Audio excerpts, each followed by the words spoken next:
Boa tarde, Paulo. Tudo bem, meu nobre? Boa tarde, Caio. Tudo certo? Um prazer estar aqui com você. Prazer nosso. Turma, hoje a gente está aqui com Paulo Lindoso, primeiro colocado da PG Amazonas. A gente estava aqui nos bastidores conversando um pouco. E, curiosamente, o Paulo tem uma história um pouco diferente dos demais concurseiros e até um pouco parecida com a minha, né? Nós fizemos poucos concursos, eu fiz um a mais do que ele, fiz dois, ele fez um.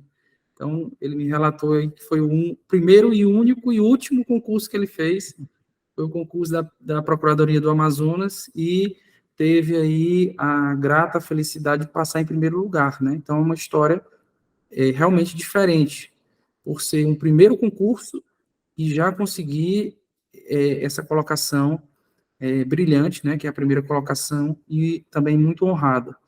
Então, prazer, Paulo, falar contigo. Eu tive a oportunidade de participar um pouco da tua preparação e até te contando aqui um bastidor. Eu fiz uma arguição contigo, não sei se tu lembra, em algumas dessas arguições virtuais aí, e assim que eu saí da arguição, eu comentei no grupo dos professores. Eu disse, esse cara vai ser o primeiro colocado, porque eu senti muita propriedade no que tu falou, e realmente se concretizou aí essa minha aposta, né? Então, seja bem-vindo, a gente está aqui no quadro Aprovados, a turma vai te escutar um pouco para entender um pouco da tua preparação, o que tu fizeste de diferente para, já no primeiro concurso, conseguir esse primeiro lugar, tá? Seja bem-vindo, Paulo. Conta um pouquinho da tua história para a gente. Obrigado, Caio. Bom, pois é, a minha história é um pouquinho diferente porque foi o primeiro concurso, como eu costumo dizer, o último. E eu costumo dizer também que esse resultado ele veio como fruto de um alinhamento de planetas, que me favoreceu muito.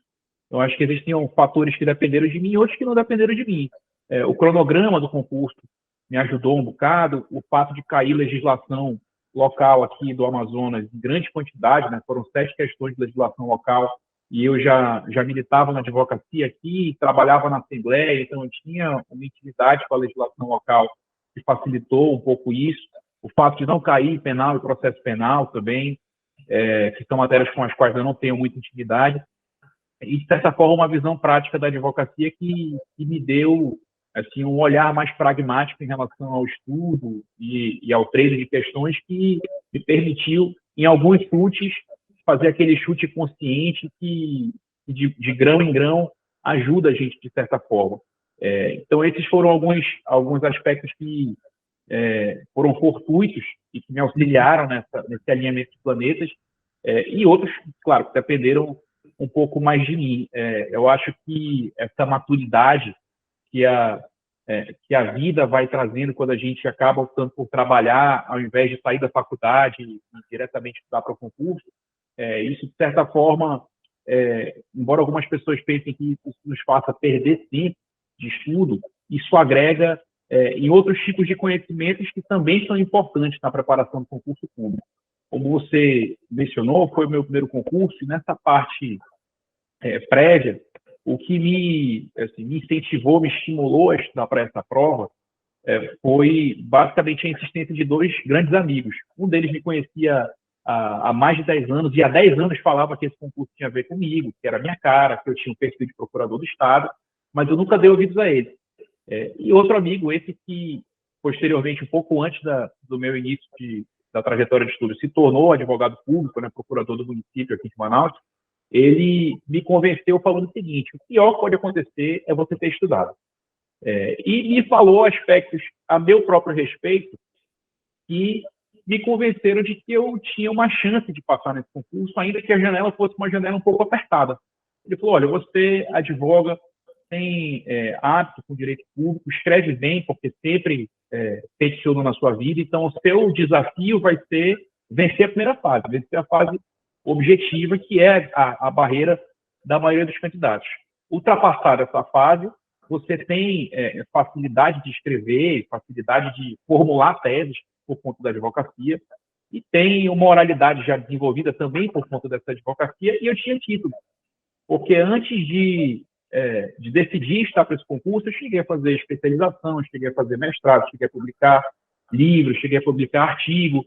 Então, eu não tenho certeza se a minha pontuação de títulos foi a maior, mas se não for a maior, empatada com outros colegas, foi a segunda maior do concurso. Então, eu pensei, bom, eu realmente tenho aí alguns pontos que me favorecem nessa competição. Talvez, se eu me organizar, talvez eu consiga me preparar a tempo. A nossa primeira prova foi em abril, se eu não estou enganado, e eu comecei a preparação ali por volta de setembro, início de setembro. Ainda meio devagar, ainda entendendo como é que era estudar para concurso e buscando conversar com alguns amigos que eram mais experientes, que já tinham sido aprovados, que trabalhavam como professores de concurso, como coach, para tentar entender o que se tratava, do que se tratava, né, estudar para concurso público. E eu tive a sorte, ou pelo menos a perspicácia, de corrigir erros a tempo, né? Então, por exemplo, eu comecei lendo livros de capa a capa, li A Fazenda Pública em Juízo de capa a capa, li o livro de administrativo do Matheus Carvalho, que é um calhamaço de capa a capa, li o Manual de Tributário do professor Ricardo Alexandre de capa a capa, até perceber que eu estava cometendo um grande erro, porque a nossa memória não é construída para consumir conteúdo dessa forma.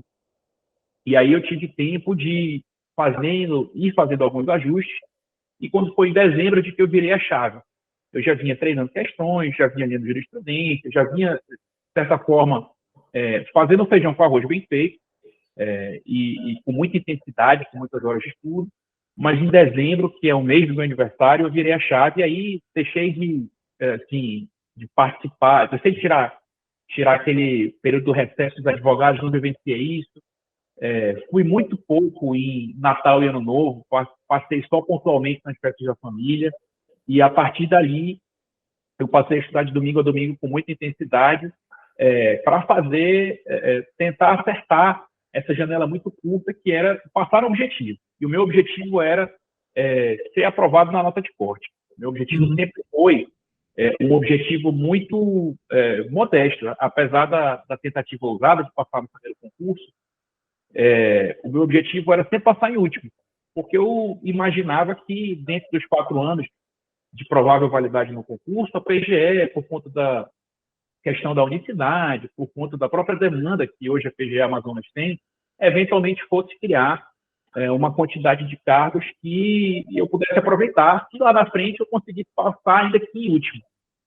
Para minha surpresa, eu passei relativamente bem na objetiva, passei com a 9ª maior nota, se eu não estou enganado, e em termos de colocação, considerando os empates, eu acho que eu fiquei em 22º ou 26º. E na discursiva foi o diferencial. Tem até um professor, o Birajara Casado, né, tem essa expressão, essa analogia que eu acho muito interessante, que a prova objetiva é a senha da festa dos 15 anos. Né? A festa acontece mesmo na discursiva. E foi assim que aconteceu. Na discursiva, eu passei de 22º ou 26º para primeiro lugar geral e segunda maior nota na discursiva, mesmo tendo zerado uma questão. Que eu acredito que foi uma questão que muitos candidatos zeraram, porque era uma questão que estava até um pouco mal elaborada, questão de direito civil. E a partir daí consegui sustentar essa colocação. Na prova oral, eu não fui tão bem, porque eu fui submetido, todos os candidatos, né, foram submetidos a 4 bancas, e uma dessas bancas era uma banca de civil, um examinador bastante rigoroso e com um ponto que não foi o melhor dos pontos para quem estuda para advocacia pública. Né? O meu ponto sorteado foi casamento. E aí eu tive que, o famoso se vira nos 30, né? A leite de pedra. E aí fiquei com 50 nessa banca de civil, e nas outras bancas eu fiquei com 100, 95 e 90. Consegui ter uma pontuação boa que não baixou tanto a minha nota. Fiquei, se eu não estou enganado, em 25º na prova oral. E aí, na média global das 4 provas, né, da objetiva, 2 discursivas e da oral, eu me mantive em primeiro lugar. Depois veio a pontuação dos títulos e consolidou isso, mas eu já estava assim, os títulos nessa colocação. Resumidamente, foi essa a trajetória. Show de bola, show de bola. É realmente uma trajetória de reta final aí, viu? E repito, muito, muito parecida com a minha. A minha jornada de concurso durou 11 meses, né? 10, 11 meses mais ou menos. Agora, tem algo por trás da minha trajetória que eu sempre falo e quero ouvi-lo também, Paulo, que na verdade não foram, no meu caso, apenas 10, 11 meses, né? foram 5 anos muito bem feitos de faculdade, de uma base muito bem feita, seguidos de um reta final muito bem feito.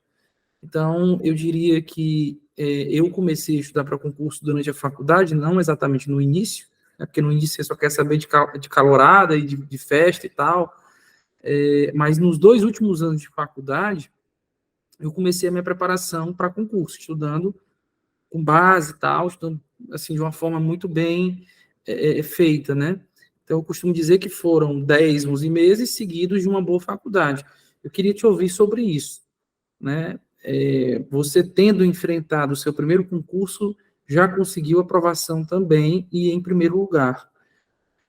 Foi importante fazer uma boa faculdade? Na verdade, assim, você fez uma boa faculdade enfim, fez de qualquer forma e tal, e só queria saber de festa? Me conta aí um pouco da tua base na universidade ou faculdade e entender a relevância disso para o teu concurso. Assim, eu era um aluno aplicado, mas eu não era um aluno o primeiro da classe. Esses eram meus colegas, eram meus amigos, eu andava com essas pessoas. Eu tenho, inclusive, uma amicíssima que eu acho que foi a primeira nota da classe, se eu não estou enganado, da minha turma, que é a Viviane, que é procuradora do estado de Goiás, né? Foi aprovada no último concurso e que também me ajudou muito, me deu muitas dicas. Mas eu tive uma faculdade que foi muito voltada para o exercício da prática. Eu comecei a estagiar logo no primeiro período, e aí eu consegui ter uma visão, ao longo da faculdade, uma visão bastante multidisciplinar e transversal sobre o direito. Cheguei a estagiar na Defensoria Pública da União, estagiei um pouco na Justiça Federal, estagiei na Vara da Fazenda Pública. Então, isso também, de certa forma, foi um tijolo, né, na construção desse aprendizado. Estagiei ainda no Tribunal de Justiça, na presidência do tribunal, uma época, e depois eu passei a trabalhar em escritório de advocacia e não saí mais, né? Depois abri meu próprio escritório e, muito embora no início da minha advocacia eu buscasse trabalhar mais com temas de direito privado, eu sempre gostei muito de processo civil e sempre acabei trabalhando muito com direito público. Ao mesmo tempo em que eu tinha uma trajetória na faculdade voltada para a prática, para os estágios, para a compreensão do direito real, do mundo prático, eu nunca abandonei a academia, que era uma paixão que eu sempre tive e que depois ficou um pouco adormecida, principalmente depois do mestrado, em que a gente entrou em um período pandêmico. Então eu até dava aula, mas era aula online, então assim, eu perdi um pouco o gosto por dar aula, porque eu fiquei distante do mundo de sala de aula, que é o mundo mais interessante, mas eu também mantive essa verve acadêmica ativa. Então, eu cheguei a fazer pós-graduação, cheguei a fazer mestrado em Direito do Estado, mas, assim, não eram atividades voltadas para a dogmática jurídica, né? Muito embora a minha especialização, eu tenha escrito, por exemplo, sobre precedente do novo CPC, no mestrado já minha pesquisa foi sobre precedentes em sociologia jurídica, né? Teoria dos sistemas autopoéticos de Luhmann, que é um negócio que não tem o peso e perigo de cair no concurso público, né? Mas isso, mal ou bem, vai te dando uma maturidade de como estudar, do que estudar, de como é que o seu cérebro reage ao estudo, como é que ele guarda informação. Então, quando eu decidi me preparar para o concurso público, eu, querendo ou não, tinha uma bagagem prática e uma bagagem acadêmica e uma bagagem de saber estudar, né? E isso, sem dúvida, me auxiliou muito, porque eu cometia erros que eu conseguia identificar muito imediatamente. Eu lembro de um episódio clássico que eu estava estudando, acho que era processo civil, me deparei com a hipótese de recurso ordinário em habeas corpus civil. E aí eu fiquei intrigado, porque eu gosto de processo civil, é um negócio que não se vê muito, habeas corpus civil e recurso ordinário, prazo é diferente, e aí lá pelas tantas eu percebi que eu estava 40 minutos lendo sobre isso e pesquisando no Jus Brasil jurisprudência sobre isso. Eu falei, não, aquele meme do João Kleber, né? Para. Por que eu estou fazendo isso? Tempo, vai cair. E muitas vezes eu me pegava fazendo isso, né? Me pegava ali num tema que eu achava super interessante, que chamava minha atenção, e por conta até da advocacia, pensava numa tese, pensava num argumento para desenvolver um processo, depois eu parava e, peraí, isso aqui não é o foco é analisar a banca, analisar percentual de incidência, ver o que está sendo mais cobrado, ver quais são as minhas deficiências, treinar, revisar, refazer e focar no concurso. Então, assim, essa maturidade é muito importante, porque eu vejo que as pessoas estudam errado e demoram para perceber. Sim, é verdade. Paulo, durante a tua fala, tu mencionou que começou a estudar em setembro, tá? Só vamos fazer aqui uma linha do tempo. Isso é setembro de 2000 e quanto? 2021. 2021. A gente está falando de um pré-edital, ou já era pós-edital? Não, isso é um pré-edital. O edital, se não estou enganado, saiu em fevereiro. Fevereiro de 22. Fevereiro de 22. E a gente tem aqui no Amazonas a lei que rege concurso público, estabelece que o prazo mínimo entre o edital e a prova é de 60 dias. E aí a PGE obedeceu estritamente esse prazo. Né? Se não estou enganado, a prova foi um pouco mais de 60 dias do edital. Então, abril de 22. Isso. Tá. Então, a gente está falando aqui de um início de preparação em setembro e uma prova em abril. Então, aqui temos aqui o quê? Setembro, outubro, novembro, dezembro, janeiro, fevereiro, março, abril. Talvez 7, 8 meses, mais ou menos. É um tempo muito curto, né? Como a gente havia mencionado. Mas, ainda assim, eu quero conversar contigo sobre a distinção, se houve, né? Entre o teu estudo pré e pós-edital. Tá? A gente está falando de setembro a fevereiro, que é um pré-edital, e de fevereiro a abril, um pós-edital. Tu consegue fazer um corte temporal na tua preparação? Tu consegue dizer assim, ó, antes do edital eu fiz isso, depois do edital eu fiz isso, ou foi tudo igual? Não, eu acho que no meu caso foi tudo igual, ou foi assim, parecido demais para fazer uma distinção. Porque a gente já tinha, muito embora não houvesse edital, a gente já tinha o regulamento do concurso, que dava uma base razoável assim do que queria constar. A gente teve aquelas peças de informações, né, de qual vai ser a banca que vai ser contratada, quando sai a dispensa. Então, a gente já tem um estilo de questão que a gente já pode começar a focar. Eu comecei no prédio, assim, quando não tinha isso, por exemplo, eu ficava baseado em questão SESC. Depois que a gente soube que ia ser FCC, eu fiz essa mudança. Então, essa foi uma alteração. Mas, assim, do estilo de estudo, eu acho que mudou pouco. Ah, mas assim, tu havia mencionado um estudo de doutrina. Isso tu virou, não exatamente no edital, em fevereiro, tu virou em dezembro. Foi bem no início, esse estudo de doutrina, porque, assim, né, em setembro eu decidi começar a estudar. Mas eu ainda estava assim, ganhando intimidade com esse estudo e com a temática, assim, com a atuação do procurador do Estado. Muito embora eu já soubesse, já atuasse, tinha amigos procuradores do Estado, advogados da União, procuradores do município, eu sabia onde eu estava me metendo, mas eu quis ter uma imersão das disciplinas que são aquele quinteto fundamental da advocacia pública. Então, como ainda não tinha edital e a gente não sabia quando ia sair o edital, eu achava que eu tinha tempo, naquela época, bom, era o que me parecia, né, para ganhar essa intimidade, porque eu tinha uma base prática, eu tinha feito uma boa faculdade, mas eu não tinha estudado para concurso antes. Então, assim, eu tinha que ter esse contato com a doutrina na minha cabeça, né, de ler cabo a rabo determinados livros. Por exemplo, processo civil eu não fiz isso porque eu dava aula de processo, era a matéria que eu mais tinha afinidade, então eu sabia. Eu tinha, assim, tinha na minha cabeça que era um sumário de processo civil.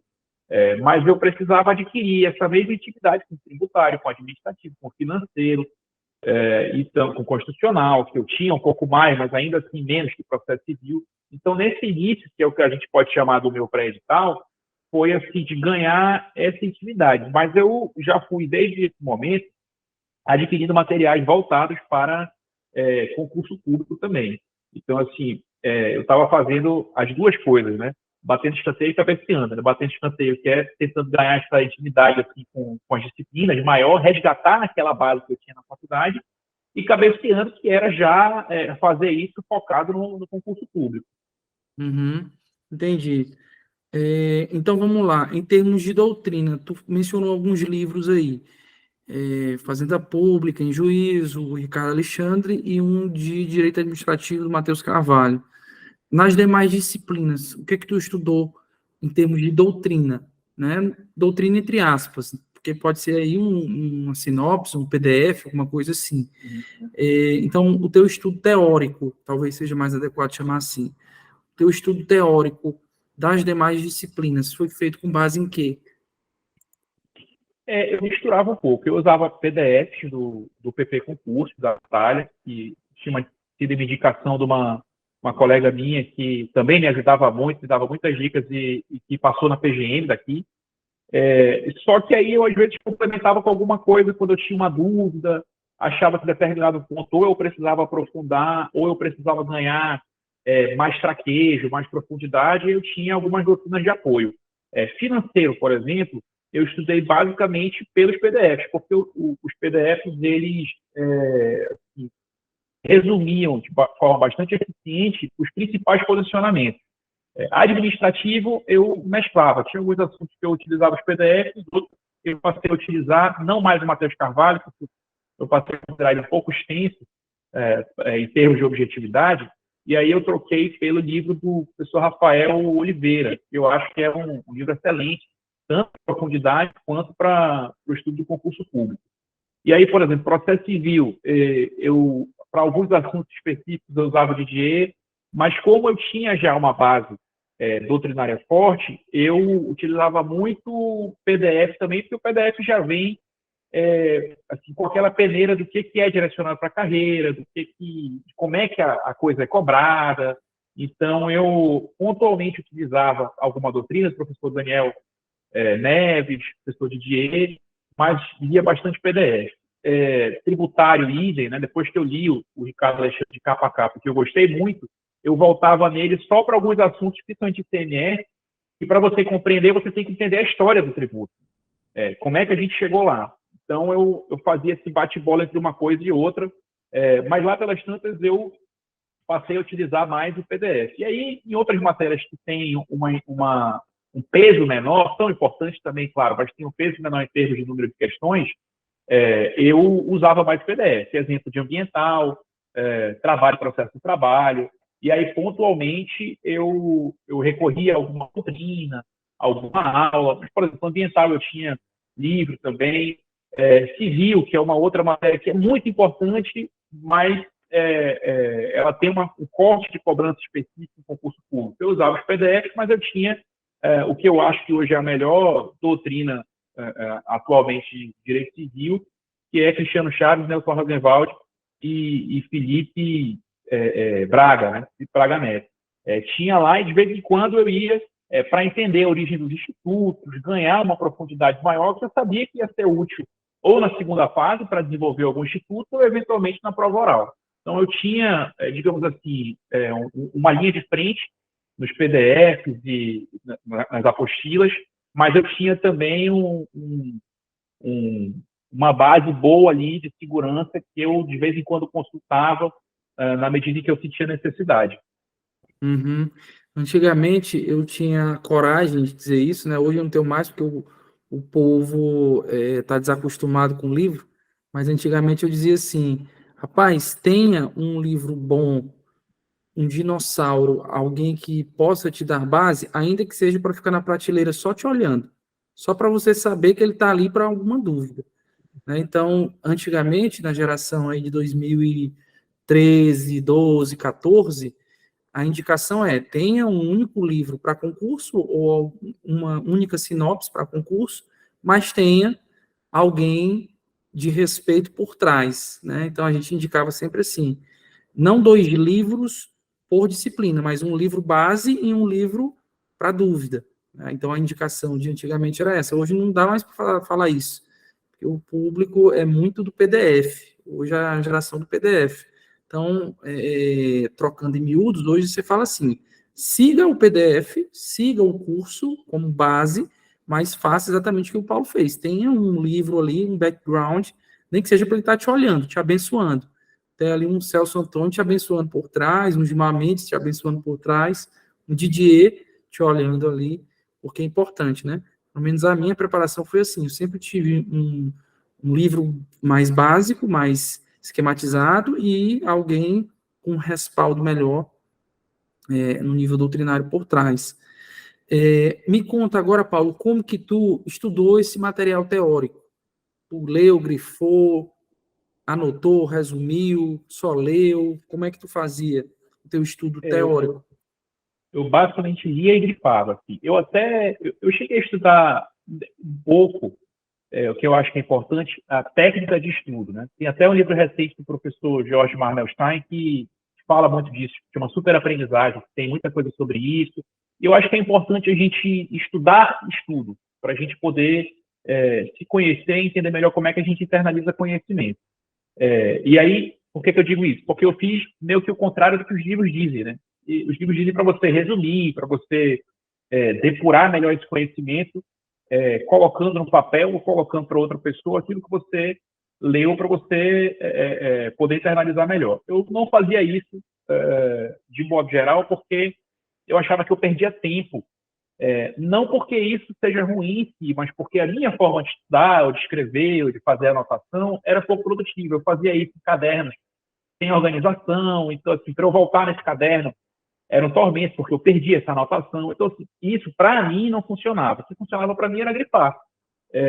E, assim, com pouquíssima sistematização. Eu, às vezes, usava cores diferentes, mas com critério, vozes da minha cabeça, assim. Porque tem gente que usa código de cores e coloca assim, amarelo é mais importante, verde é uma outra coisa, rosa já é uma terceira coisa. Eu brinco que eu sou daltônico, assim, é uma brincadeira, mas é verdade. Então, código de cores para mim é um negócio que não funciona muito bem. Eu usava só quando acabava o meu marca-texto amarelo, eu usava o verde. Então, assim, os meus livros eles são todos grifados, mas sem muito critério. É claro que eu sabia que o que eu estava grifando era importante, mas aquilo servia para mim para me mostrar que aquilo ali merecia atenção quando eu voltasse ou quando eu buscasse aquele capítulo ali procurando uma informação específica. Então, eu estudava a doutrina grifando e no PDF igual, né? Eu usava o iPad e aí grifava com canetinha. E no final das contas, isso não era nem muito útil. Assim, eu acho que tinha mais um efeito psicológico para mim, de eu saber que eu estava prestando atenção no que eu estava grifando, anotando do lado, na margem, do que para fins de revisão, ou para fins de chamar atenção mesmo, porque eu grifava muita coisa. Isso é um negócio que, se eu, assim, não me prejudicou, porque, como eu falei, houve um alinhamento de planetas, eu consegui estudar muito bem apesar disso, mas eu acho que se a pessoa conseguir desenvolver uma técnica melhor para isso, eu acho que ela pode. O que foi diferente, se você me permite um parênteses, na minha relação com o meu vademecum para a segunda fase. Aí sim, eu utilizei, acho que muito bem essas ferramentas. Durante muito tempo na preparação, eu lia a legislação ou em PDF ou consultando direto no site do Planalto pelo iPad. Quando eu vi que eu estava aprovado para a segunda fase, eu sentia, evidentemente, a necessidade de comprar um vademecum e adquirir intimidade com o vademecum, até para saber o que não estava lá. Eu acho que isso é muito importante. E para construir o meu caderno de legislação extravagante, que tinha uma regra específica do edital, etc. e tal, de como é que a gente deveria levar. E aí, no meu vademecum, eu tinha o sumário todo grifado, então o amarelo era o que era mais importante, o rosa era matérias de terceiro e quarto escalão, o verde, se eu não estou enganado, era matéria processual, então lei do mandado de segurança, as leis das ADI e a DPS, e também os post-its tinham códigos de cores específicos. Assim, eu tinha um post-it diferente para os sumários setorizados, eu tinha post-its para determinados artigos que eram mais importantes. Então, eu tinha, por exemplo, um post-it para o artigo da contestação, post-it para o artigo da apelação, porque eu sabia que se essas peças surgissem, eu ia precisar citar aqueles artigos. Então, assim, talvez a minha ineficiência no uso dessa ferramenta durante o estudo doutrinário tenha servido para eu aprender que eu precisava usar ela com mais eficiência no ganho de intimidade com o vademecum. Então, nesse ponto, eu acho que eu utilizei bem post-it e marca-texto. Entendi. Rapaz, curioso. Em todas as entrevistas eu falo isso. Cada entrevista que eu faço é uma nova descoberta e uma nova história totalmente diferente, né? E só confirma um princípio que eu tenho aqui, que é o princípio da unicidade do método, né? Cada um tem o seu. A minha história de estudo de texto é exatamente o contrário da tua. Então, assim, o que você fez No Vademecum eu fiz nos meus textos. E o que você não fez nos textos, eu também não fiz no Vademecum. Ou seja, eu fui para a minha segunda fase, eu até costumo brincar com os meus alunos, eu digo assim, ó, não me pergunte nada de Vademecum para a segunda fase. Porque eu não tenho habilidade para te dizer qual é o melhor Vademecum, eu não sei marcar Vademecum, meu Vademecum foi em branco, não botei post-it, eu simplesmente comprei um Vademecum igual ao meu, eu comprei na semana da prova e levei ele em branco. Se duvidar, eu tirei o plástico no dia da prova. Mas, assim, era pelo menos igual ao que eu já vinha usando, né? No meu caso, eu utilizei muito, tá? Muito o marca-texto e as anotações. Eu fazia bastante anotações, não resumo, mas fazia anotações à margem em uma intensidade interessante, né? Então, o meu método basicamente foi grifo e anotação. E nos grifos, você mencionou a ideia das cores aí, é um pouco parecida com a minha. Eu não sou muito de sistema de cores ou código de cores. Para mim, o método tem que ser simples. Porque se você torna o método complexo demais, você está falando sobre o método, você não está falando sobre o conteúdo que você precisa aprender, né? Então, se você perde muito tempo pensando sobre método, significa que o teu método está errado. Porque, a bem da verdade, o que importa é você ter a apreensão do conteúdo que está por trás, né? Então, uma vez uma aluna veio conversar comigo e trouxe lá uma legenda de cores. Sim, era algo como 5, 6 cores. Ah, o STF é verde, o STJ é rosa. Tá, mas faz sentido fazer essa distinção? Não tem sentido. Tá? Não Eu tem sentido. confundiria, por exemplo. Não tem sentido. Então, aí eu disse, ó, eu vou te passar o meu. Não é regra, mas o meu método é usar uma única cor base, tá? Que no meu caso era amarelo, e eu só uso verde para única e exclusivamente palavras-chave. Só isso. Então, palavras-chave eu vou para verde. Então, se eu estou estudando lá, sei lá, algum tema que eu vejo o parágrafo ali, tem uma palavrinha-chave, um conceito-chave, é verde, o resto do parágrafo é amarelo. Só para que eu tenha uma atenção prendida naquela palavra-chave. Ponto, só é isso. De resto, é marcar o que é importante. Tá? Então, a minha única distinção em relação a sua, talvez, em relação à unicidade da cor aí, é tão somente essa história da palavra-chave ter um destaque a mais. Mas, repito, o importante é que o método seja simples, enxuto, tá? Porque se ele se tornar complexo demais, você vai se embananar e a finalidade do método vai ser perdida, né? Que é exatamente o aprendizado do conteúdo. Mas é isso. Deixa eu te fazer uma outra pergunta. Vai lá. Fazendo só um complemento nessa coisa do Vademecum, é porque, assim, realmente, o método ele não pode ser mais importante do que o conteúdo. Mas eu acho que a estratégia, por outro lado, ela tem uma relevância muito grande nessas provas, porque são provas altamente competitivas que são definidas no detalhe. E aí, fazendo o estudo da segunda fase, eu percebi que um dos grandes problemas da segunda fase era o tempo. Você tem uma prova extensa, às vezes com enunciado extenso, e que você tem que minimizar esses estressores o máximo possível. E aí, quando eu comecei a estudar para a segunda fase, eu me via naquela situação. Vira o Vademecum para lá, vira para cá, vira para baixo, procura lei, você sabe que tem aquele artigo em algum lugar. Inclusive, tive esse problema na primeira discursiva. Então, eu falei, não, eu vou minimizar isso aqui o máximo possível.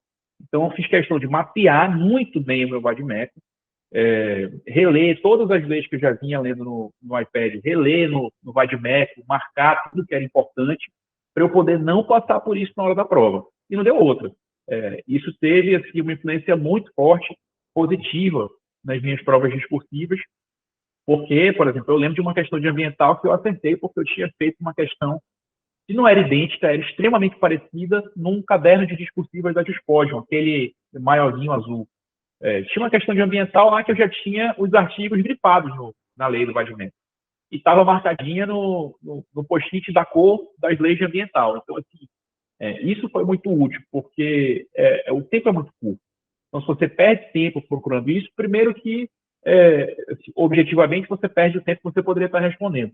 E, subjetivamente, você tem um acréscimo de ansiedade muito grande, porque você começa, é inescapável isso, você começa a fazer inconscientemente essa conta de que você está perdendo tempo, que você não vai ter tempo de transcrever a resposta, enfim, que as coisas vão começar a ficar mais difíceis. Então, seja com esse mapeamento assim, de cores, de post-it, seja uma outra forma, é muito importante ganhar intimidade com o Vadmec. Não tenho dúvidas disso. E foi até bom você fazer esse adendo para eu complementar também aqui o meu ponto, tá? E repito, eu costumo falar isso em tom de brincadeira com os alunos, porque é algo que eu não fiz, mas evidentemente eu não recomendo essa irresponsabilidade. Hoje eu sei que é uma irresponsabilidade, tá? De chegar assim com o vade-mecum absolutamente em branco e tal. No meu caso, eu não tive prejuízo, vamos dizer assim, porque na minha prova o que caiu foi leis muito ordinárias, tá? CPC, ICMS, Lei Candir, o Código Civil, a Constituição, enfim, foram leis ordinárias ali que não, estando ou não estando marcadas, ia dar no mesmo, tá?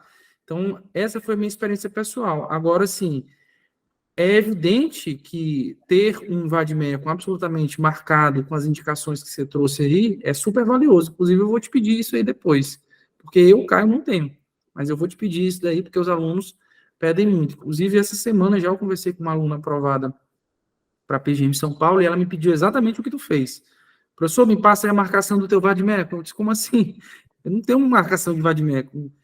O que vai é o que está aqui, é o que eu sei. Então, assim, não tem muito marcação e tal.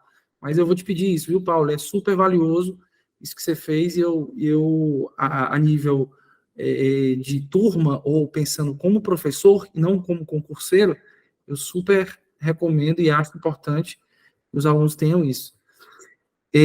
Vamos seguindo aqui, Paulo, para a gente avançar no ponto. Então, eu acho que em nível de preparação pré-edital, a gente está satisfeito. Me conta agora só um pouco sobre esses 60 dias finais aqui, de fevereiro de 22 a abril de 22. O que tu fez de mais marcante? Foi a lei seca? Foram questões? Foi jurisprudência? Como que era a tua rotina no pós-edital? Era dia inteiro, era meio período? Enfim, me conta um pouco sobre isso. Eu consegui já no pós-edital dar uma liberada na agenda e ter uma disponibilidade muito grande para estudar. Então, consegui estudar muitas horas.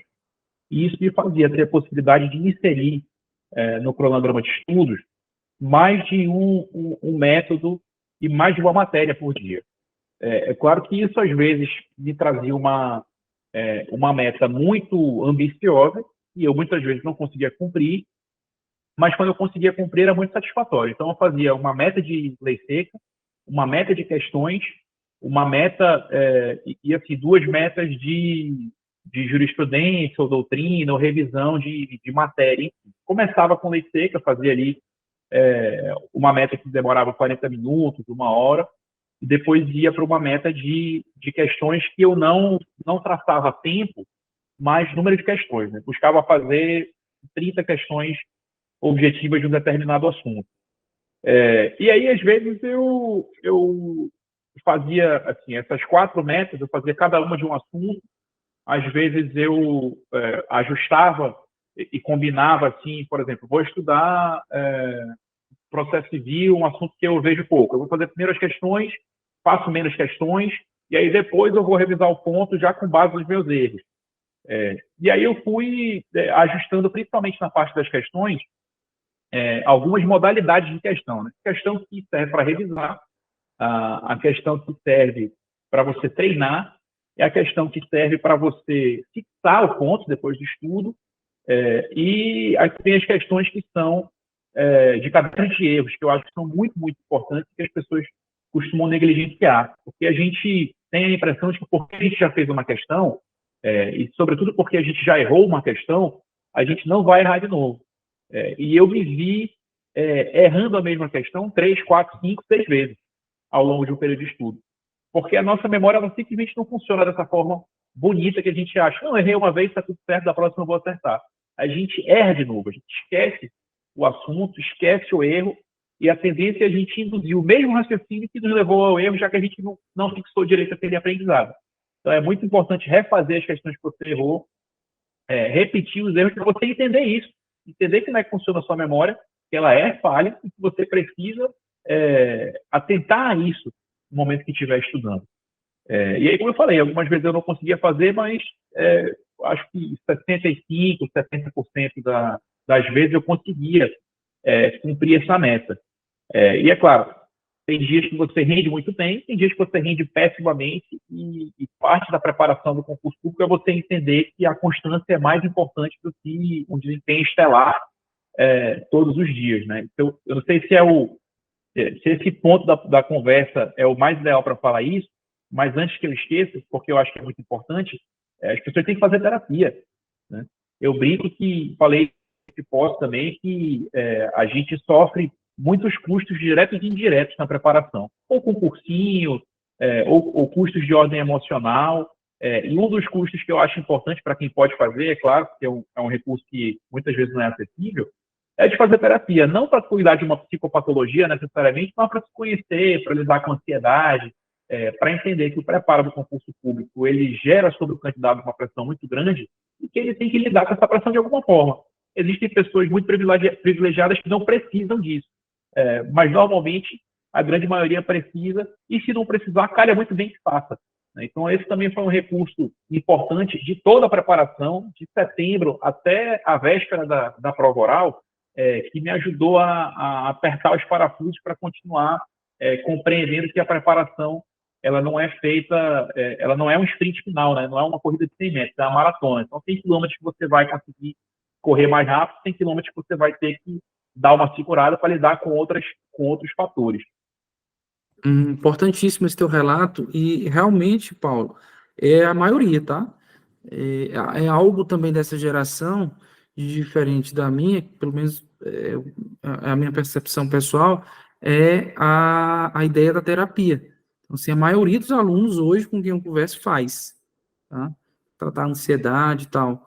Antigamente a gente não via muito isso, acho que por tabu e tal, mas hoje realmente a terapia é absolutamente importante, e eu super recomendo também que faça.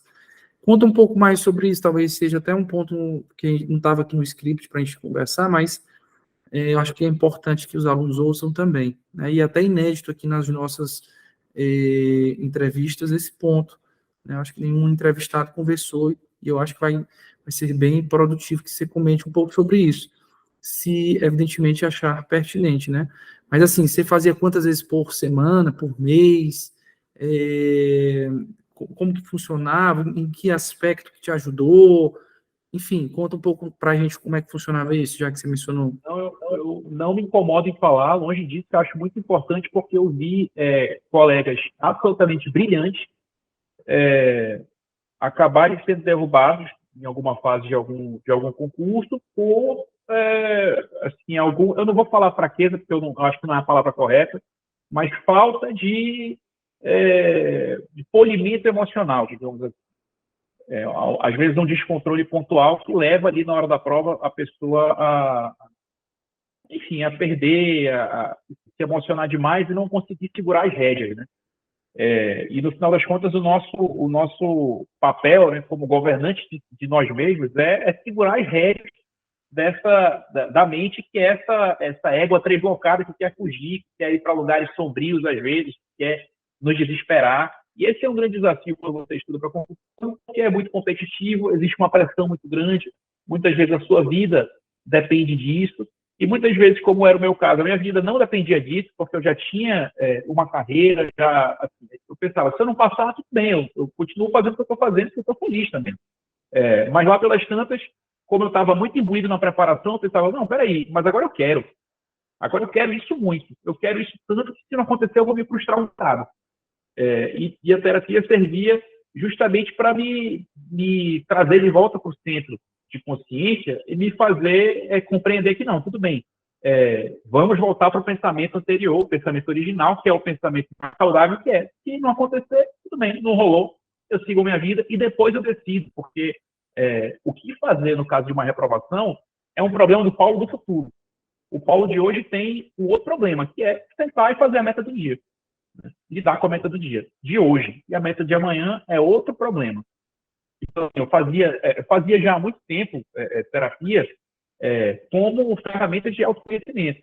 e fazia, acho que uma vez por mês, ou quinzenalmente, e já estava fazendo menos e parando de fazer, na verdade. Quando veio a decisão de me preparar para esse concurso, como eu sabia que eu estava tomando uma decisão muito ambiciosa e que era um processo que exigia muito de mim, eu falei, não, peraí, eu vou me valer de todas as ferramentas que estão ao meu alcance para eu conseguir fazer essa tarefa a contento. Então, eu busquei, assim como eu busquei os melhores cursos, como eu busquei os melhores PDFs, a melhor doutrina, os melhores coaches, eu busquei também continuar a terapia, porque eu sabia que isso ia exigir do meu emocional. Tanto que exigiu. Eu tenho assim, um relato na minha prova discursiva, especificamente, isso foi muito importante, porque eu estava fazendo a prova de máscara e eu tinha tirado o óculos porque a máscara embaça o óculos. Né? E aí, eu sem óculos, olhei aquele relógio que é pintado, né, na lousa, e eu achei que faltavam 30 minutos para terminar minha prova. E aí me desesperei. Falei, bom, danou-se, né? Para não usar aquela outra expressão mais expressiva, né? Falei, rapaz, lascou. Não vou conseguir terminar. Sacrifiquei tanto. Estou há 8 meses aqui. Já era discutível, estava mais tempo, né? Está quase um ano de muito sacrifício, muita dedicação. E porque eu gerenciei mal meu tempo, eu vou morrer na praia. Então começou a subir um desespero. Eu falei, não, peraí, o que dá para fazer? E aí eu lembrei da terapia, né? Que te dá muitas ferramentas para lidar com o descontrole emocional. Então, o que dá para fazer? Bom, o que dá para fazer terminar as questões do jeito que dá. Então, não sei se você já viu aquele meme, que é um cavalo sendo desenhado muito bonito, aí no final ele já está só a perna, assim. As minhas questões Já vi. na discursiva, a minha prova foi assim, a minha peça estava linda e tal, não sei o quê. Da metade da fundamentação até o final do pedido foi um garrancho. As respostas discursivas foram meio garranchadas. Assim, eu já não estava fazendo com muito zelo a caligrafia ali, eu estava sendo meio que objetivo demais, porque eu achava que não ia dar tempo. E aí eu, nessa correria, entro o fiscal na sala e falo assim, pessoal, agora falta meia hora. Aí eu paro, né? Peraí, não faltava meia hora antes. Aí eu boto o óculos e vejo que eu tinha visto errado. Eu estava sem óculos. Então eu acabei correndo, meio que sem precisar, porque eu precisava correr mesmo. E aí eu consegui ter tempo de remendar algumas respostas, de inserir umas coisas que eu tinha deixado faltando, ver se a letra estava legível e tal. No final das contas foi bom, porque o examinador gosta de alguma objetividade. E às vezes a gente perde tempo pensando como é que a gente vai construir uma frase, quando na realidade a nossa forma imediata de pensar e de colocar no papel já é razoavelmente objetiva e direta para o examinador entender onde a gente quer chegar. Então, assim, esse foi um ponto que, se eu tivesse deixado a peteca cair, eu tinha me desesperado largar a caneta à toa. Como em muitos momentos vai acontecendo ao longo da preparação. E eu lembro que eu ia tomar banho depois de um dia longo de estudo, aí tomava banho, pensando, não, tá tudo bem, se eu não passar, é isso mesmo, depois a gente vê o que faz. Aí eu pensava, porra, mas e se eu não passar? Vai ser ruim, né? Então, assim, a gente é confrontado com esses pensamentos intrusivos, digamos assim, o tempo todo. E a gente tem duas saídas. Ou deixar que eles nos consumam ou lidar com eles. Como eu falei, tem gente que é muito privilegiada que não precisa, né? Gente que é cuca fresca, que está sempre de boa. Essa galera tem que dar graças a Deus todo dia. Quem não é assim, que é a grande maioria da população, é bom que trabalhe ferramentas para lidar com isso de forma saudável, colocar, falar, né, se expressar, porque muitas vezes a cura vem pela fala, e não deixar que isso atrapalhe, porque isso é um fator muito relevante na preparação. Controle emocional é extremamente importante na preparação e no desempenho na prova. Então, as pessoas não podem negligenciar isso, porque isso leva para frente candidatos menos competitivos, como eu acho que eu era, e eu tive muito controle emocional ao longo da preparação e do desempenho das provas, e isso derruba candidatos muito competitivos que não cuidam dessa parte. Então, eu acho que isso é fundamental e isso precisa ser mais dito. Eu acho que é pouco dito. Realmente, super relato, viu, Paulo? E até te agradeço aí por ter nos propiciado esse adendo aqui nas nossas entrevistas, porque, repito, foi de forma inédita, ninguém ainda tinha comentado sobre isso, e foi muito bacana aí seu relato. Na minha prova discursiva também aconteceu uma coisa que eu consegui reverter e talvez tenha sido aprovado por ter alguma estabilidade emocional, porque eu desconfio que se eu não fosse alguém sadio mentalmente, não estaria talvez hoje aqui conversando contigo. O que foi que eu fiz? Eu simplesmente escrevi uma resposta discursiva numa folha de outra. Então, assim, peguei uma questão questão 1 e escrevi na folha de respostas da questão 2. Simplesmente ia zerar a questão, né? Se eu não me engano, lá era civil e administrativo. Então, eu peguei a folha de administrativo e comecei a escrever a resposta lá de civil, se eu não me engano. Algo assim. Cara, eram, se eu não me engano, 20 linhas a minha prova. Quando chegou na linha 12, que me deu aquele estalo assim, disse, não, peraí, deixa eu conferir aqui a folha. Que eu conferi, eu disse, caramba, quase que eu perco a questão inteira. Aí morri, né, ressuscitei, aí eu disse, não, aí eu tive o mesmo pensamento que você falou.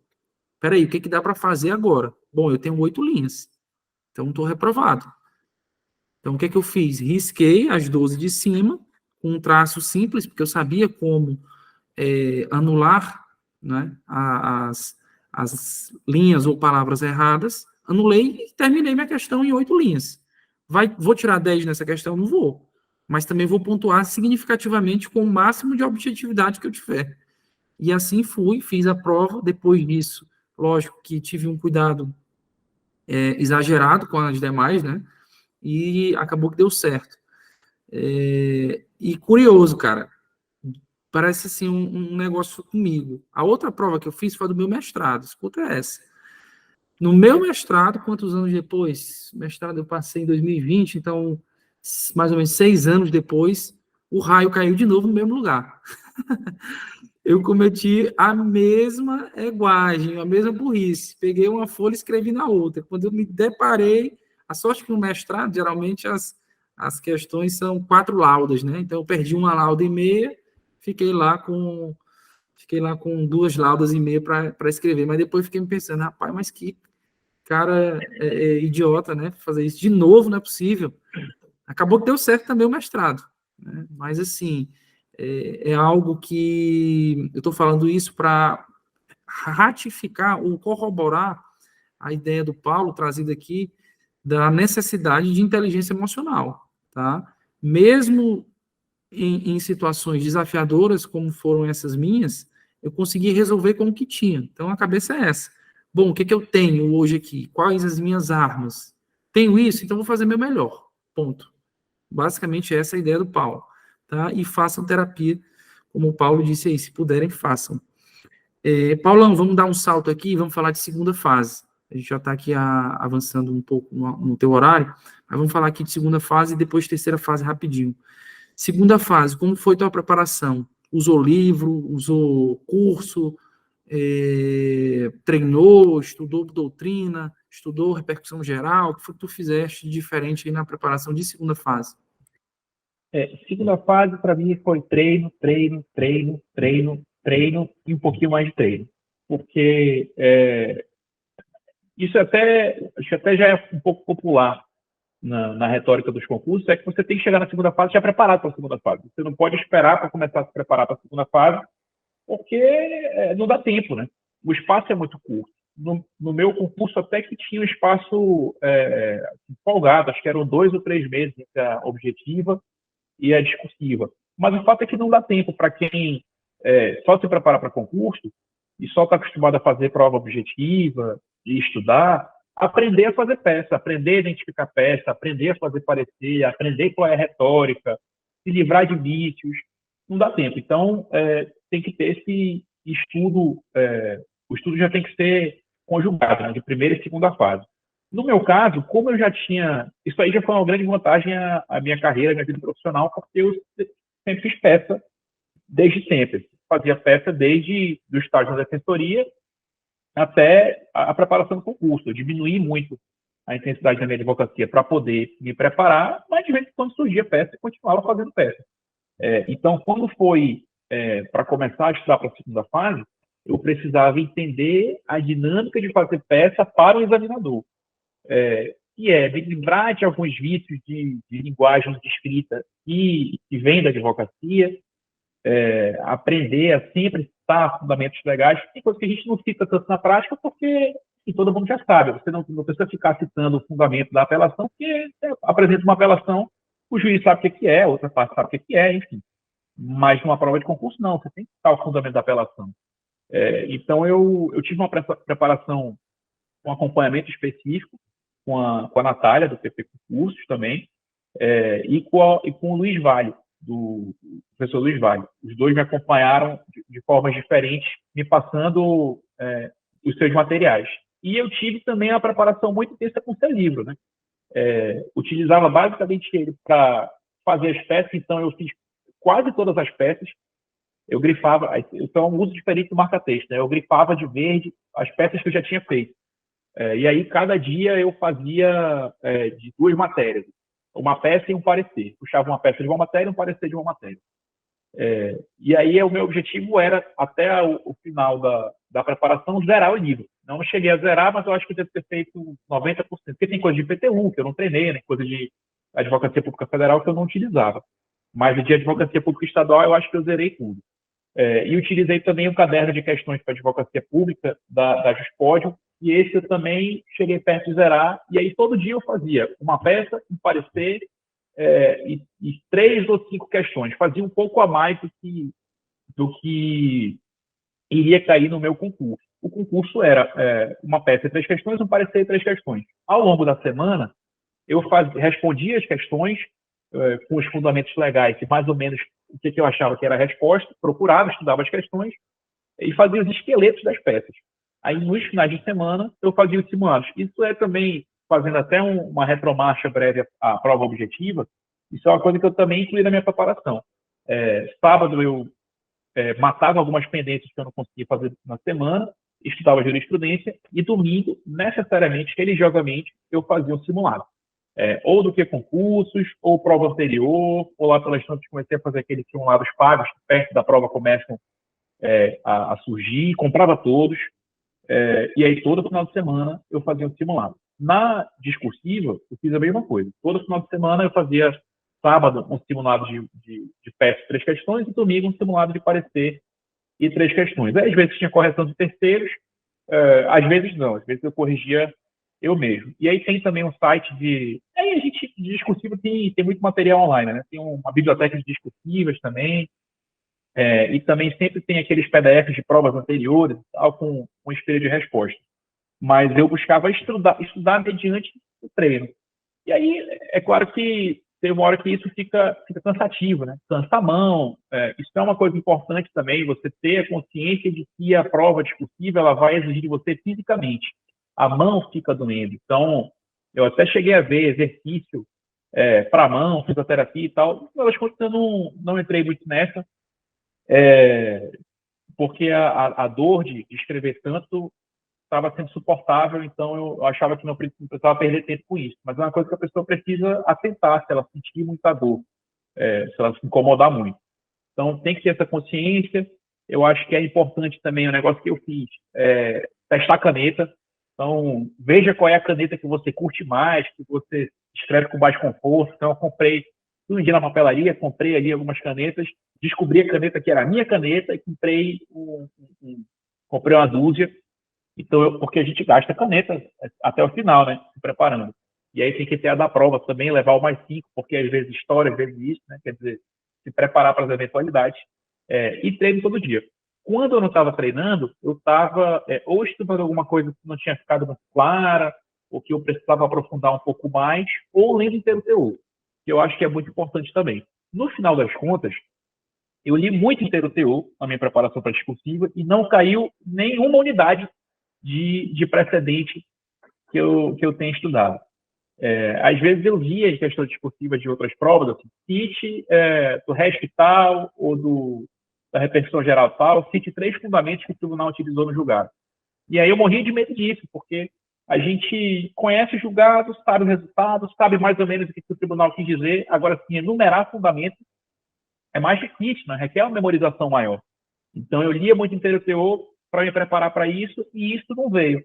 Mas, querendo ou não, enfim, estudo não se perde, né? Aquilo ali pode ter sido útil para mim na preparação da prova oral, ou até assim, no polimento dos argumentos, né? De quando você expõe as teses na prova discursiva. Acabou que não foi necessário, acho que pelo estilo de banca.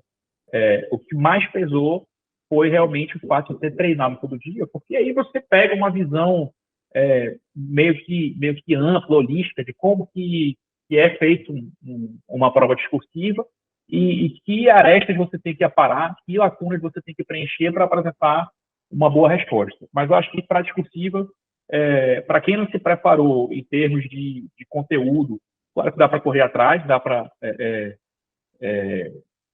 preencher, né, algumas lacunas, mas eu acho que o mais importante é treinar todo dia. Uhum. Show de bola, massa. Eu costumo dizer que é difícil, e isso é algo que me orgulha, é difícil ter bons aprovados que não tenham utilizado esses nossos livros, né, que estão aqui. Na verdade, eu coordeno e escrevo, acho que talvez um pouco mais da metade, a outra metade são os professores e ex-alunos. Inclusive, você está convidado aí para participar da próxima edição aí com alguma peça ou algum parecer.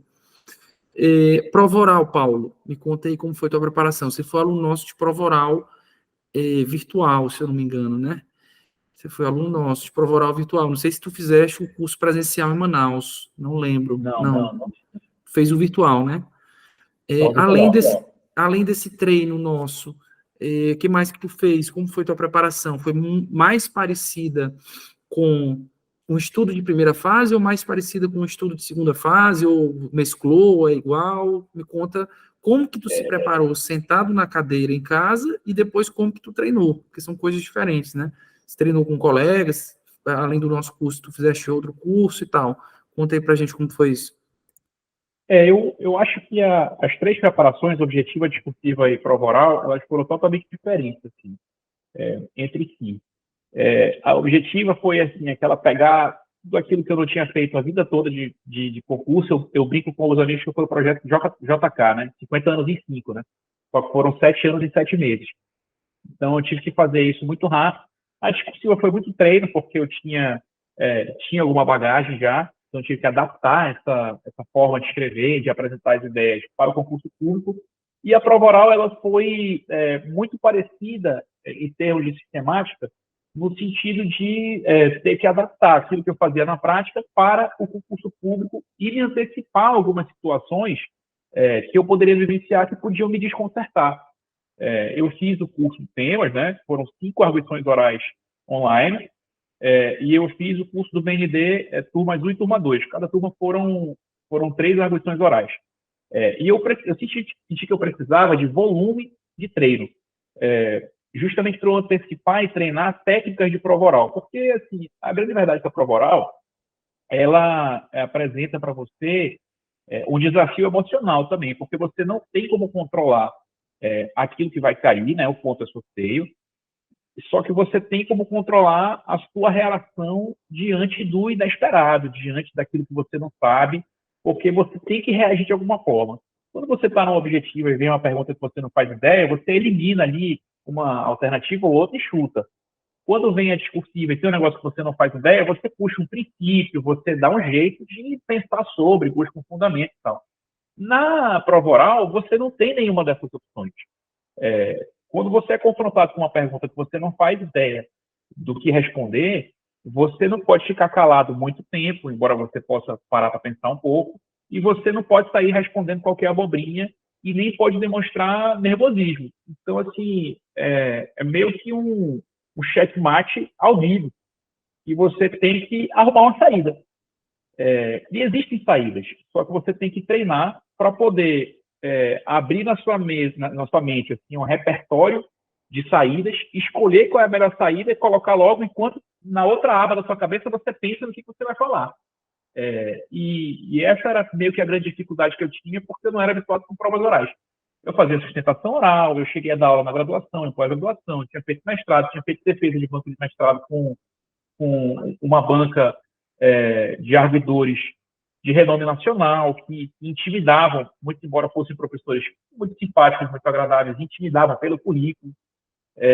Então, assim, eu tinha vivenciado esse tipo de situação, só que eu precisava moldar essa experiência para uma prova oral. Então, eu fiz uma primeira arguição oral dessas profissionais, né, de cursinho. Foi a primeira com o professor Arthur, que é procurador de Estado de Santa Catarina, do BND, e foi péssimo. Foi péssimo. Me bananei todo, fiquei nervoso, não consegui, dava aquele branco, né? Ele fez uma pergunta clássica de demanda de saúde, que era de reserva de possível, e eu me bananei todo. Conhecia o julgado de saúde do STJ, mas não soube elaborar. E aí eu acho que ele foi a minha última arguição, antes da prova. Ele falou assim, nossa, mas aqui é um aluno diferente, praticamente, porque eu já tinha dominado essas técnicas de tomar uma água, de pedir para contextualizar a pergunta, de pedir para repetir, de pedir um direcionamento, porque lá pelas tantas você vai ganhando, de certa forma, uma malícia, né? Então, na prova oral também foi muito treino dessas questões, né? Sistematizar quais são esses recursos, essas ferramentas, e treinar constantemente, né? E bem menos conteúdo, bem menos conteúdo na prova oral. Às vezes, é claro que você não pode passar o dia sendo arguido, né? Você não tem garganta para isso. Então, era fazer uma revisão, ler um pouco de letra de lei para refrescar a memória, ler o inteiro teor, porque isso também é útil na prova oral, mas eu acho que até no aspecto emocional, quando você vai chegando perto da prova oral, você vai ficando meio pilhado e meio esgotado a estudar, porque você já passou por um pré-edital, por um pós-edital, já passou pelo nervoso da prova objetiva, já passou pela discursiva, já está ali no final e você já está assim, eu não aguento mais isso, eu só quero que acabe, nem que eu seja reprovado. Então, assim, você vai tendo, pelo menos é o meu caso, né? Uhum. Eu ia tendo dificuldade de estudar. Então, assim, eu focava em treino, esse meio que nas horas de lazer eu lia inteiro teor. E isso foi muito útil na minha prova oral, porque quando eu fui arguido na banca civil, que era um ponto de casamento, a primeira, eu tentei utilizar essas ferramentas, mas eu não consegui, porque a primeira pergunta foi, não sei se foi a primeira pergunta, mas uma das perguntas foi, qual é o prazo para anular o casamento? É brincadeira para o procurador do Estado, hein? Pois é, brincadeira, né? Só que não dava tempo de pensar isso. Aí eu falei, o senhor pode contextualizar um pouco a pergunta? Aí ele falou assim, não, é uma pergunta bastante objetiva. Qual é o prazo para anular o casamento? Aí eu falei, safado, agora. Vai ser assim, né? Foi Tá bom. boa. Porra, mas aí também qual é o prazo, não tem muito o que contestar, Não né? tem muito contexto, né? Aí eu falei, bom, se eu não conseguir entregar conteúdo, eu vou pelo menos entregar uma malemolência, uma marra de advogado aqui. Eu falei, prazo é 3 anos. E não é, né? Assim, são prazos que são prazos variáveis, depende da situação. Mas eu respondi com uma convicção, assim, que ele, livre docente de direito civil, talvez tenha se questionado se não era mesmo 3 anos. Então, assim, você tem que treinar a entrega. Eu acho que treinar a entrega é muito importante, porque você vai ser confrontado necessariamente com perguntas para as quais você não tem resposta. Então, você tem que treinar como sair disso, que é o tempo que você vai, a rodinha do iPhone vai processando, você puxa um princípio, faz uma conexão. É muito importante, eu acho, ler sumários na prova, para a prova oral, porque você começa a ter uma visão mais ampla do assunto, né? E você começa a fazer conexões onde muitas vezes você não sabe a resposta imediata que ele quer, mas a partir das conexões você entrega conteúdo. O que eu percebi, eu só fiz uma prova oral, né? Mas o que eu pude perceber é que os examinadores, eles de modo geral, eles não querem acabar com a sua vida na banca da prova oral. Eles querem só saber se você tem condição para exercer o cargo naquilo que o cargo exige de um advogado, porque isso é um aspecto da carreira que é importante, você tem que argumentar, você tem que despachar memoriais, você tem que ter uma sagacidade, ou se você não tem essa função, se você vai travar, porque o que o Estado não quer é um procurador do Estado que trave na hora H, né? Então, assim, se você conseguir desenrolar, acho que desenrolar é uma expressão interessante. Se na hora H você conseguir desenrolar, você não zera, pelo menos. E aquela nossa... eu falei que eu precisava de volume de treino, então eu fiz essas 2 turmas do PND, que foram 6 arguições. Fiz a turma do Temas, que foram 5 arguições. Só aí 11. E aí eu ia me metendo onde dava para treinar a arguição. Aí teve aquele sábado de arguição livre que você fez. E aí eu falei, vou me meter aqui também para treinar. Aí eu fiquei caladinho, só ouvindo. Quando foi o final, eu fiquei meio inseguro, eu falei, não, eu vou entrar. E aí você fez uma pergunta sobre os elementos do Estado, se eu não estou enganado. E é uma coisa assim que é de teoria geral do Estado, mais lá atrás, a gente sabe, mas assim, às vezes não vem de imediato o conceito, né? E aí eu me bananei com o conceito, mas eu falei, bom, eu não sei isso, mas dá para eu jogar para uma outra coisa que eu sei. Aí eu falei de estados da ONU, falei do Kosovo, falei de um monte de coisa que não tinha nada a ver com a pergunta, mas eu pelo menos entreguei. Entreguei que eu não estava voando no assunto, entreguei que alguma coisa eu sabia, que eu acho que é importante numa prova oral. Depois disso, eu fiz algumas outras arguições com amigos e com outros candidatos, porque eu acho que isso tem feito com muito cuidado, porque quando você vai fazer a arguição com outro candidato, às vezes o outro candidato pode ter uma pilha de nervosismo, então assim, isso tem que ser feito com alguém que você tenha confiança. Eu fiz com um candidato que entrou nessa turma de procuradores junto comigo, que já era procurador de Estado. Então eu sabia que ele estava de boa e hoje a gente é colega e foi uma arguição massa e ele tinha experiência também. Fiz com a Vivi, que é essa colega da PGE Goiás, que também estava já dando aula em curso de prova oral, então ela tinha uma técnica de arguição, e eu fiz com outros 2 amigos que não tem nada a ver com concurso público, que eram advogados, e que estavam voando. Voando no sentido de não fazer ideia do que eles estavam fazendo. Então foram arguições que não chegaram a me prejudicar, mas foram ruins porque eu não me senti adequadamente avaliado e nem treinando muito bem. Então a dica que eu dou é escolha bem o amigo que vai fazer a sua arguição ou o colega candidato que vai fazer a sua arguição.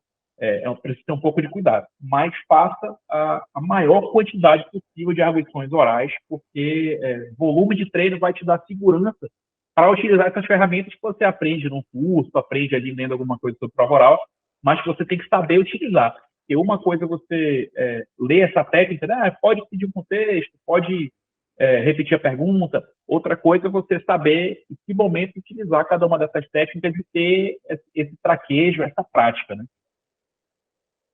Show de bola, Paulo. Eu lembro, inclusive, da arguição que eu fiz contigo. Foi exatamente isso mesmo, sobre os elementos do Estado. E eu lembro que tu desenrolou muito bem. Tanto que depois eu comentei com um colega que tu ia passar em primeiro lugar, né? E foi o que aconteceu. E, Paulo, para a gente encerrar aqui a nossa conversa, eu queria que tu deixasse uma única dica para cada um dos 2 pilares dessa conversa, né? Essa série a gente chama série Aprovados como Pensam e Agem os Candidatos de Sucesso.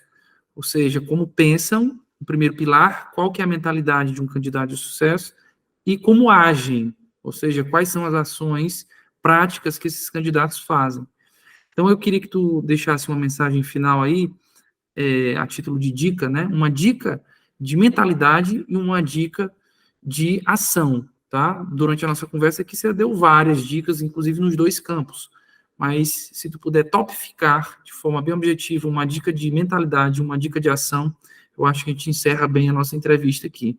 Vai lá. Uma dica de ação é fazer o que você precisa fazer naquele dia, né? Não pensar no quanto você tem que ler em 3 meses, no quanto você tem que ler em quantidade de páginas. Pense no que você precisa fazer naquele dia. Qual é a meta daquele dia? Cumprir a meta daquele dia. Porque o que faz o sucesso da preparação não é o sujeito ler milhares de páginas da noite para o dia. É ele ler milhares de páginas ao longo de meses, ao longo de 1 ano, 2, de 3 anos de preparação. Então, é um trabalho que ele depende muito mais de constância do que de grandes arroubos. Eu acho que o que fazer é isso, é fazer o que você tem que fazer todo dia, de domingo a domingo, sem pestanejar e com disciplina, né? Lembrando que não é uma corrida de 100 metros rasos, que é uma maratona, é uma corrida longa. E o que pensar, eu acho que é muito importante a pessoa entender que o concurso público não define ela, a reprovação não define ela. Aquilo ali é uma meta, é um sonho, é um ato de realização pessoal. Às vezes, a vida da pessoa até depende daquela aprovação em termos de segurança financeira, em termos de segurança para sua família, mas isso não define o candidato. Então, existe vida depois do concurso público com aprovação e sem aprovação também, no próximo, e você é uma pessoa que tem valor independentemente do concurso público. E essa é a mentalidade importante, porque essa mentalidade é o que catalisa a segurança e o controle emocional da sua relação com o seu estudo, que vão lhe permitir ter essa estabilidade para cumprir bem essa preparação e para não surtar nem na preparação e nem na hora da prova. Massa, show de bola. Super concordo contigo, viu, Paulo? A grande maioria dos alunos aqui que eu converso, nas mentorias, eu falo isso, ó, seu problema não é de velocidade, seu problema é de constância. Então, ainda que você queira, você não vai conseguir acelerar, porque você ou tem uma atividade profissional, doméstica, enfim, que te consome bastante tempo, então não adianta você imaginar que vai acelerar a tua preparação, porque não vai acelerar, mas se você virar a chave e pensar que vai passar no concurso por causa da tua constância de fazer todos os dias, talvez seja mais adequado e talvez dê mais certo, dê mais resultado, se a tua cabeça estiver programada para a constância e não exatamente para a velocidade. Eu fui alguém, inclusive, muito lento, por sinal. Fazia 30 páginas por dia, 30, 40, mas assim, todo dia, né? Então, se você multiplica 6 meses, 180 dias vezes 30, você tem 5.400 páginas lidas. Você já leu mais do que 80% dos candidatos, ou mais do que isso. Em um ano, você tem 11 mil páginas de lida. Então, veja como não é algo que te defina ou que vai fazer você ser reprovado ou ser aprovado, a tal da velocidade. Ler 100 páginas por dia ou ter metas absolutamente exageradas, né? Fazendo pouco, mas fazendo todo dia, a gente consegue ter um horizonte mais positivo. Paulão, muito obrigado pela nossa conversa. Eu acho que você trouxe aqui muita novidade para a gente, como sempre, né? Os candidatos sempre trazem uma história pessoal singular. A tua é um pouco mais singular ainda, né? Por seu primeiro concurso, seu único concurso. E que bom que você conquistou aí logo o cargo que você queria na sua casa, né? Muito parecido aqui comigo, também nesse aspecto. Então, tenho que te agradecer pela confiança no curso que você fez com a gente, no livro que você também estudou, tá? E a casa é sua, né? Está convidado aí para vir nos ajudar aqui, seja no livro, seja nos cursos, enfim. Sempre que precisar ou que pensar em algo do tipo, a gente está aqui de braços abertos, tá? Um abração, fica com Deus, que seja muito bem sucedido aí na tua carreira. Obrigado, Caio. Foi um prazer imenso estar aqui nessa conversa. Obrigado pelo convite e parabéns pelo trabalho, no curso, no livro. Eu acho que hoje é um material fundamental. Acho que o sujeito não consegue se preparar para uma segunda fase de advocacia pública sem passar pelo livro. Então, parabéns, muito merecidamente. E obrigado pelos ensinamentos do livro e também pelo convite. Estou aí às ordens, à disposição. Se precisar bater um papo, trocar uma ideia, pode me chamar.